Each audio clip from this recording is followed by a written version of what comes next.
देशात आणीबाणी लागू होऊन आज 50 वर्ष पूर्ण झाल्याच्या पार्श्वभूमीवर या संघर्षमय काळात कारावास भोगलेल्या लोकशाही रक्षकांचा जिल्हा प्रशासनातर्फे गौरव करण्यात आलाय। जिल्हाधिकारी जल शर्मा यांच्या हस्ते हा सन्मान सोहळा आज जिल्हाधिकारी कार्यालयातील मध्यवर्ती सभागृहात संपन्न झालाय।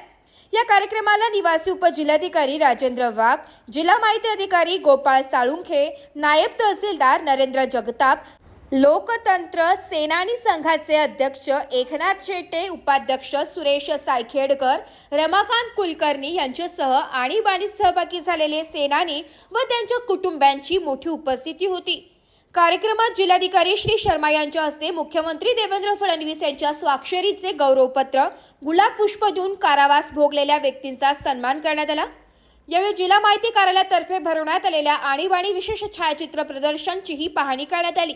या प्रसंगी जिल्हाधिकारी श्री शर्मा म्हणाले की लोकशाही रक्षणासाठी दिलेल्या योगदानाचा सन्मान म्हणजेच भारतीय लोकशाहीला बळकटी देण्याचं काम आहे। तसेच राज्य शासनाने तुरुंगवास भोगलेल्या व्यक्तींच्या मानधनात दुप्पट वाढ करण्याचा निर्णय घेतल्याची माहितीही त्यांनी यावेळी दिली आहे। कार्यक्रमात श्री शेट्टे, भानुदास येवला, दिनकर देशमुख, जयश्री कुलकर्णी, धनंजय कुलकर्णी, रमाकांत भावसार, दामोदर गौरकर यांनी आपले मनोगत व्यक्त करताना त्या काळातील आठवणी जागविल्या।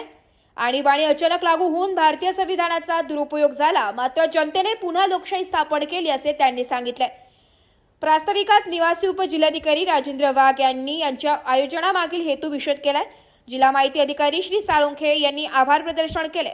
कार्यक्रमाच्या शेवटी मुख्यमंत्री सहाय्यता कक्षात उपस्थित असलेल्या वयोवृद्ध धोंडीराज होणप यांच्या जिल्हाधिकारी जल शर्मा यांनी स्वतः पुढे सत्कार केला। या कृतीने त्यांची संवेदनशीलता आणि लोकांप्रती आपुलकीचे प्रतिबिंब पुन्हा एकदा दिसून आले। वृत्तसंकलन विभाग, एबी न्यूज, नाशिक।